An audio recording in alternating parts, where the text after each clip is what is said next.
Olá, pessoal. Excelente dia para vocês. Dia de paz, de luz, de amor, prosperidade, sabedoria. Hoje eu trago para vocês algumas informações com relação à ressonância Schumann. Ela tem sido muito pesquisada ultimamente e houveram algumas informações que não foram corretas. E por isso eu busquei da fonte, né, as informações corretas para trazer aqui para vocês. A primeira delas é com relação ao apagão. Tá? Houve um apagão aí de algumas horas. E tiveram pessoas que disseram que a ressonância Schumann ela parou de funcionar. Então, desde já entregando a informação correta, não. A ressonância Schumann ela não parou de funcionar. E quem que entregou essa informação eh, foi baseado exclusivamente aqui nesse gráfico, né, de Tomsky. Nesse gráfico aqui que as pessoas geralmente usam para poder buscar as informações. Então, eu fui e mandei um e-mail para o pessoal de Tomsk, na universidade de lá, e eles me responderam. Eu perguntei, né, o que estava acontecendo com relação aos últimos blackouts, e eles me responderam que tiveram problemas com a conexão. Então, esta é a informação oficial da Universidade de Tomsk que opera os aparelhos, tá, gente? Não tem nenhuma outra informação além desta. Problemas com a conexão. E como assim problemas com a conexão? Para poder fazer a medição da ressonância Schumann, a universidade ela e todos os centros de medição, né, do mundo, são mais de 220, eram 220 até 2013, podem ter aumentado bastante. Eh, Eles instalam uma antena de cobre, vou falar especificamente de Tomsk, tá. Tomsk fica na Sibéria, é uma cidade pequena com cerca de 600.000 habitantes, só que ela tem muita universidade. Ela é um centro de estudo muito grande, de educação muito grande, né. E uma dessas universidades, ela é responsável por fazer essa medição, é a universidade estadual, é a principal e a mais antiga da Sibéria. E essa universidade, ela instalou os equipamentos num lugar um pouco afastado, mas não tanto afastado assim, tá. Então próximo de Tomsk existem indústrias que podem interferir nas medições.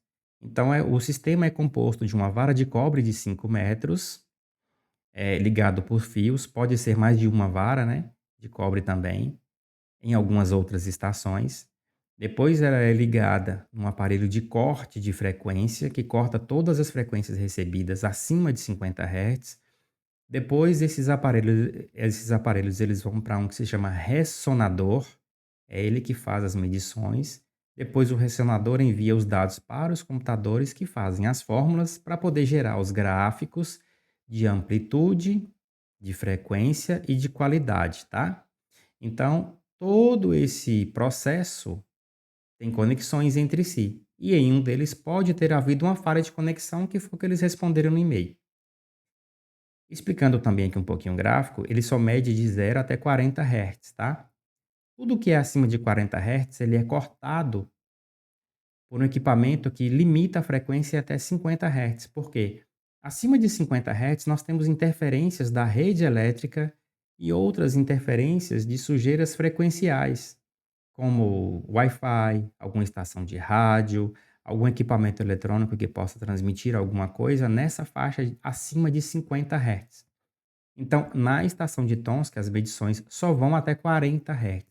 Então, não tem frequência, não tem ressonância Schumann aqui acima de 40 Hz, tá? O que que tem acima de 40? Valores acima de 40 são as amplitudes ou potências, digamos assim. Então, a gente vai pegar o exemplo aqui de hoje, né? Vamos pegar aqui às 4 horas da manhã, deixa eu dar uma ampliada aqui. Nós temos aqui, então, 4 horas da manhã, a gente teve aqui essa potência. O fuso horário de Tomsk para o Brasil são 10 horas, tá? Então, se lá eram 4 horas da manhã, aqui seriam 18 horas de ontem, tá? A gente tem aqui a amplitude, então, às 4 horas da manhã, mais ou menos aqui, ó, a gente teve uma amplitude de 38. 38 o quê? Nanotesla, que é a amplitude. Então, todos esses gráficos aqui, ó, que vocês estão vendo, que são do Disclosure, tá vendo esse valor aqui? 152, 185, 43, tudo isso aqui, gente, isso aqui são as potências da ressonância Schumann. Isso aqui não é frequência. A ressonância Schumann não chegou a 185 Hz, não chegou a 190 Hz. Ela continuou dentro de uma faixa de 0 até 40, e a potência dela, a potência chegou até eh, 190. Foi o recorde que a gente teve até hoje, tá? Nesse ano a gente teve 140 nanotesla dentro de uma faixa de frequência gigantesca. Então, este é o gráfico da ressonância Schumann. Além disso, nós temos também um gráfico da Hungria, que fica próximo, fica mais ou menos a 6.000 quilômetros. Nós também temos um gráfico da Lituânia, vou mostrar para vocês, mas esse gráfico aqui é diferente da ressonância Schumann, medida por Tomsky. Aqui opera em 5 harmônicas. O que que são harmônicas? São as frequências de medição da ressonância Schumann, tá? Então ela mede em 8 Hz, ela mede em 14, ela mede em 20, 26, 32 e até 40. Então vocês estão vendo essas linhas aqui, são as faixas de medições que ela faz. Então existe atividade em 8, é a normal, é a mais constante, e aqui geralmente nunca vai parar. Ela pode diminuir as atividades, mas parar nunca. Nós temos 14, nós temos 20, e nós temos aqui 26 e 32. Fica mais ou menos, 32 aqui. O que está acontecendo com a ressonância Schumann e por que que existem pessoas que estão utilizando para poder explicar os fenômenos e as alterações físicas? Porque nesta faixa de frequência de 14 até 32 Hz está havendo o maior pico de atividades. O normal seria nesta faixa de 8. Só que não está sendo aqui mais, está sendo em toda essa faixa. A gente está tendo atividade muito grande. Então, as frequências de atuação da ressonância Schumann, elas mudaram.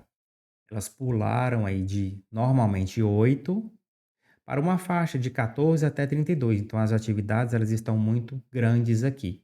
E isso traz consequências físicas, mentais, psicológicas, geológicas também. Eu vou falar disso um pouquinho mais para frente, tá?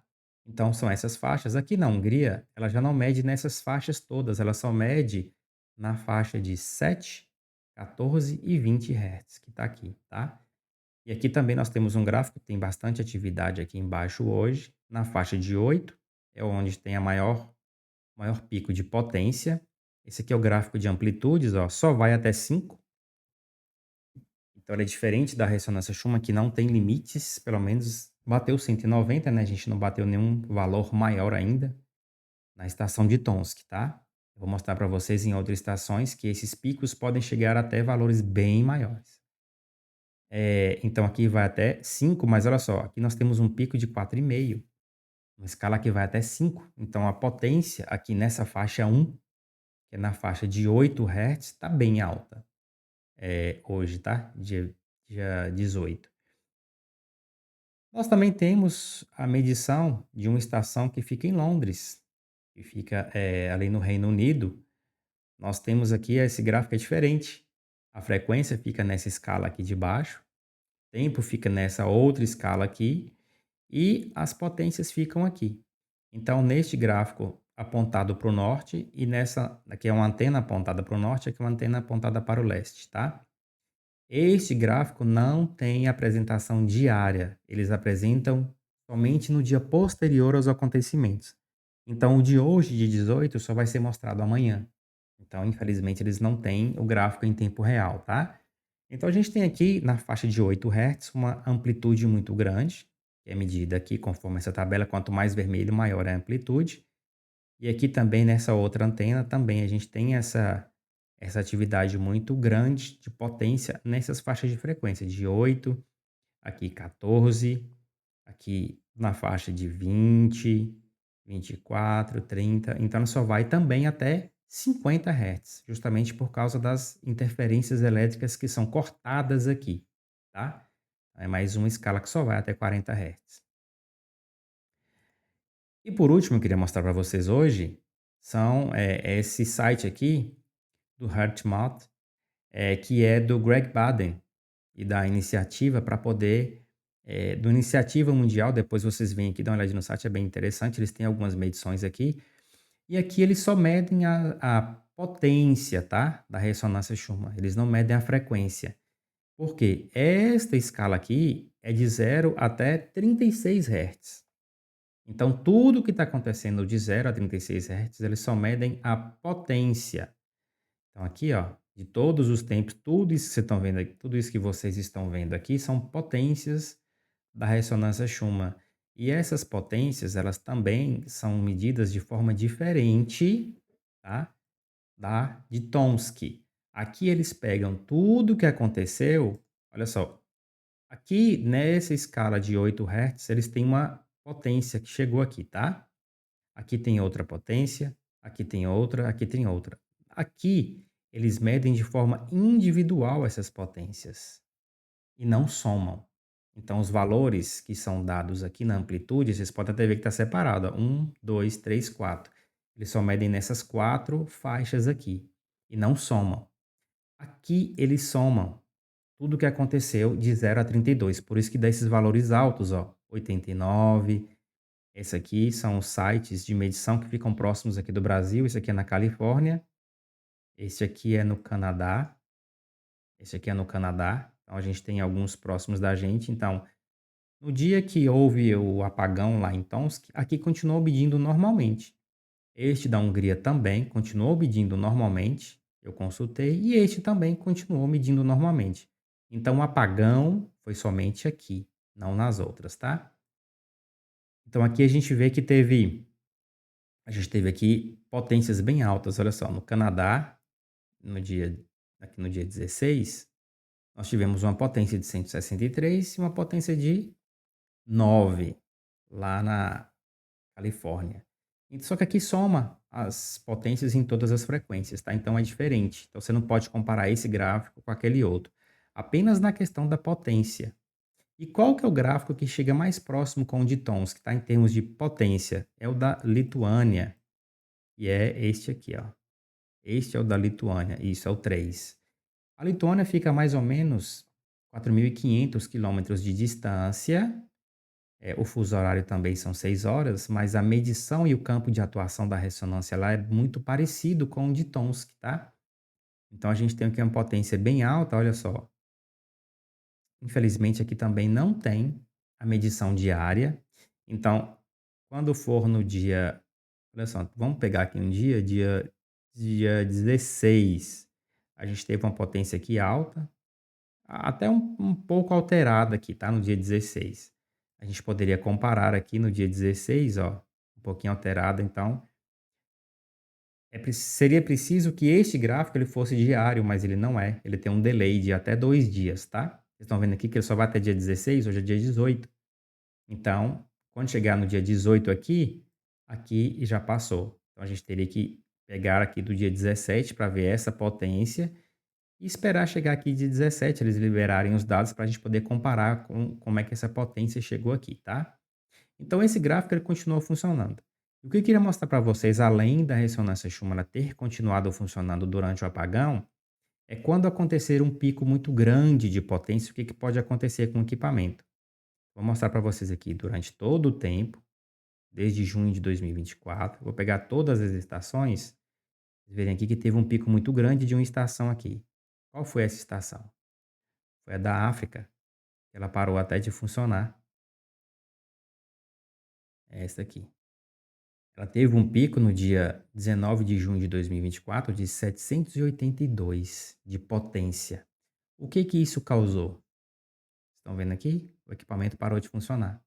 Então esse pico muito grande causou a quebra ou o mau funcionamento e o desligamento do aparelho, tá? A gente tem aqui também um histórico, que é o dia 19 de junho, bem aqui no site 6, que é a África do Sul. Olha só, a gente teve um pico aqui muito grande. Não fala o valor, tá? Aqui, só a foto para vocês verem que quanto mais amarelo, mais forte. Então teve esse pico, depois o aparelho ainda deu um sinal de vida, mas morreu depois. E a gente não tem mais as medições na África do Sul. Então, com relação à ressonância Schumann e esse apagão que teve, é isso que eu queria mostrar para vocês e dizer o seguinte: a gente está passando por um processo de transição planetária, a gente está passando por alterações genéticas, por alterações energéticas. Todas as nossas frequências, as frequências do nosso corpo, as frequências da nossa consciência, elas se alteraram muito. Eu vou estar mostrando e provando essa afirmação para vocês logo, logo até o final de abril. Já vou estar com tudo pronto para poder ser publicado. E dentro dessas alterações da ressonância Schumann também, a gente tem outros impactos. Existem estudos que mostram o impacto da ressonância Schumann no nosso corpo, eles são irrefutáveis, já foram provados, tá? Então, se alguém falar que a ressonância Schumann não atua, não altera o nosso corpo, as nossas emoções, a nossa mente, já existem estudos e também estão publicados. Eu vou mostrar isso para vocês também mais para frente. Eles podem ser usados para prever terremotos, para prever tsunamis e para prever tempestades. A ressonância Schumann, ela geralmente é influenciada por esses eventos, tá? Por exemplo, houve um terremoto, se não me engano, foi na década de 90, na China, e 3 dias antes, na estação de medição da ressonância Schumann deles lá, houve um pico muito grande. Houve uma alteração gigantesca, eles ficaram sem saber o que aconteceu, e 3 dias depois houve um terremoto gigantesco de escala, se eu não me engano, foi escala 9 na escala Richter, né? Foi potência 9 na escala Richter, então a ressonância Schumann ela preveu isso aí, tá. Ela não influencia, ela é influenciada por esses eventos, então ela pode ser usada para prevê-los. Inclusive existem estudos sobre isso aí. Então todos nós estamos passando por algumas alterações, como cansaço, desânimo, a gente às vezes dorme acorda cansado, parece que não dormiu, né, parece que não descansou alterações na alimentação, no apetite. A gente está tendo um pouco menos de intolerância, né? Um pouco mais de intolerância com relação a produtos industrializados, em produtos de má qualidade, açúcar. Então, às vezes, vocês estão sem fome. É porque o seu corpo talvez está rejeitando a comida que você tinha costume de dar para ele por causa dessas alterações. Então, transição planetária, alteração de eras, mudança de eras, né? Nós estamos entrando na era de Aquário, alterações no campo magnético da Terra, alterações no ciclo solar, nós estamos no máximo 25, agora é o máximo do Sol, né? De atividade solar. Todas essas alterações elas causam essas mudanças também nos corpos físicos, nos corpos mentais da gente, no nosso ambiente, em todo o planeta. Então, a ressonância Schumann ela é um indicador para isso e ela atua para nos preparar, para nos adaptar às novas frequências que a gente precisa alcançar para poder passar pela transição planetária de frequências de terceira dimensão para a quarta dimensão e depois para a quinta dimensão. Ok? Então, peço a vocês que se inscrevam no canal, que curtam esse vídeo se gostaram, e mais assuntos como esse eu vou estar trazendo aqui de forma, pelo menos semanal, para vocês entenderem as nossas alterações. Gratidão a você por estar aqui, amor, compaixão e respeito. Fiquem com Deus.